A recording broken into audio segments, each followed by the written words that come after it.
శ్రీ గురుభ్యో నమః. శ్రీకృష్ణ పరమాత్మనే నమః. శ్రీమద్భగవద్గీత అత చతుర్థో అధ్యాయః జ్ఞానయోగః.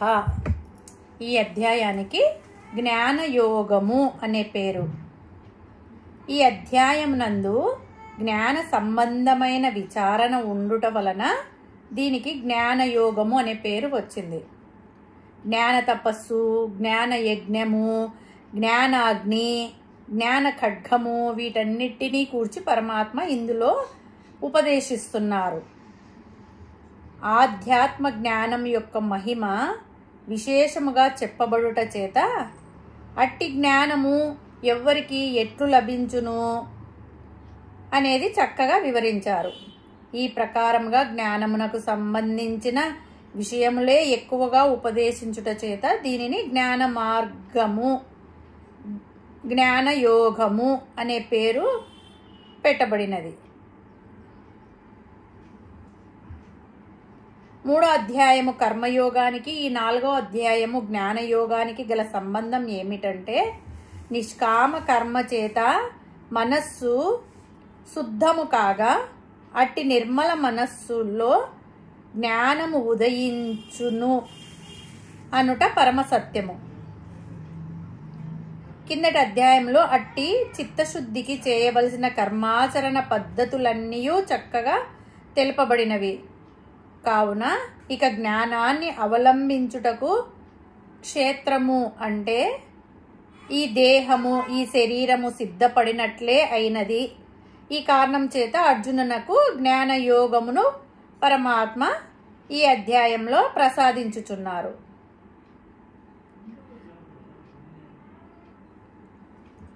జ్ఞానమే ఈ అధ్యాయం యొక్క విషయము. ఈ అధ్యాయంలో జ్ఞాన సంబంధం గురించి ఎక్కువ ఉంది. మధ్యలో కొంచెం కర్మయోగం గురించి కలదు. 3వ అధ్యాయంలో వివరించబడిన నిష్కామ కర్మ యోగాది రూప ఆధ్యాత్మ విద్య అతి ప్రాచీనమైనదనియు మొదటి శ్లోకంలో పరమాత్మ చెప్పబోచున్నారు. మనము మొదటి శ్లోకం గురించి తెలుసుకుందాము. శ్రీ భగవానువాచ ఓం ఇమం వివస్వతే యోగం ప్రోక్తవాన్ అహమవ్యయం వివస్వాన్ మనవే ప్రాహ మనురిక్ష్వాకవే అబ్రవీత్. శ్రీ భగవాన్ ఉవాచ. భగవంతుడు శ్రీకృష్ణ పరమాత్మ ఇలా చెప్పుచున్నాడు. ఇమం యోగం, ఈ యోగాన్ని, కర్మయోగారూపమైన ధర్మ మార్గాన్ని, వివస్వతే సూర్యదేవుడికి, ప్రోక్తవాన్ అహం నేను బోధించాను, అవ్యయం ఇది నాశనం లేనిది, శాశ్వతమైనది, వివస్వాన్ మనవే ప్రాహ సూర్యుడు మను అనే మహర్షికి బోధించాడు. మనుహు ఇక్ష్వాకవే అబ్రవీత్. మనుహు ఈ యోగాన్ని ఇక్ష్వాకు మహారాజుకు చెప్పాడు.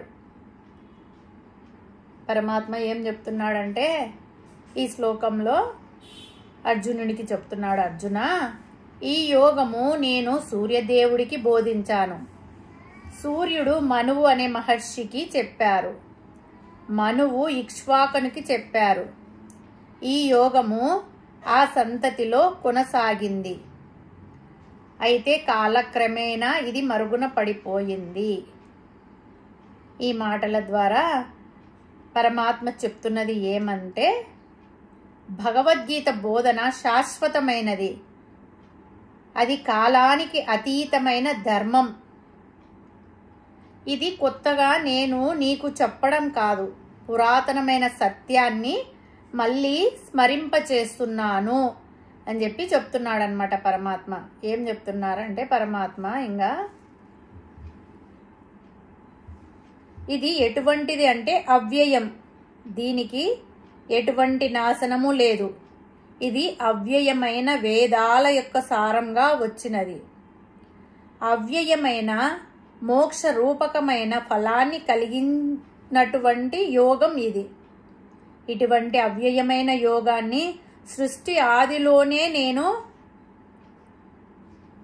వివస్వతుడికి అంటే సూర్యునికి చెప్పాను. ఈ వివస్వంతుడు ఆ ఆదిత్యుడు సృష్టి ప్రథమ జీవుడు. వివస్వాన్ మనవే ప్రాహ అంటే తన కొడుకైన మనువుకి ఉపదేశించాడు. ఆ మనువు ఇక్ష్వాకువే అబ్రవీత్ అంటే ఆ మనువు ఇక్ష్వాకు అనే పేరు గల ప్రథమ రాజుకు ఉపదేశం చేశాడు. రాజులోకెల్ల ప్రథముడు ఈ ఇక్ష్వాకుడు. అతనికి మనువు ఉపదేశం చేశారు అని పరమాత్మ ఈ శ్లోకంలో చెప్తున్నాడు. ఇంకా ఏం చెప్తున్నాడంటే పరమాత్మ, ఈ సూర్యుని వేడి లేనిదే ఈ భూలోకంలో ఏ సృష్టి జరగదు కదా. ఈ విషయం మనకు సందేహం లేదు. ఈ విషయంలో అస్సలు మనకు సందేహం లేదు. అటువంటి సూర్యునికి కూడా పరమాత్మ ఉపదేశం చేశాడు. ఆ సూర్యుడు సృష్టి ప్రారంభించినప్పుడు ఆయన సృష్టిలో ప్రథముడు మనువు. ఆ మనువు యొక్క పేరుతోనే మనకు మానవులు అనే పేరు వచ్చింది. మానవులు ఎలా అయ్యామంటే మనువు గారి సంతతిలోకి చేరాం కాబట్టి, మనువు గారి పరంపరలో ఉన్నాం కాబట్టి మనం మానవులం అయ్యాం. మనువు గారు ఎప్పుడైతే సృష్టి చేయడం ప్రారంభించారో అప్పుడు మానవులు ఇతర జీవులలోకెల్లా విలక్షణంగా ఉన్నారని అర్థం చేసుకున్నారు. మానవుల యొక్క విలక్షణ ఏమిటి అంటే మనస్సు కలిగి ఉండడం, మనస్సుతో పని చేయడం, బుద్ధి శక్తితో కలిగి ఉండడం. బుద్ధి శక్తితో పని చేయగలగడం అనేది మానవుల యొక్క విలక్షణత. ఇది ఇతర జీవులలో సరిగా కనిపించడం లేదు.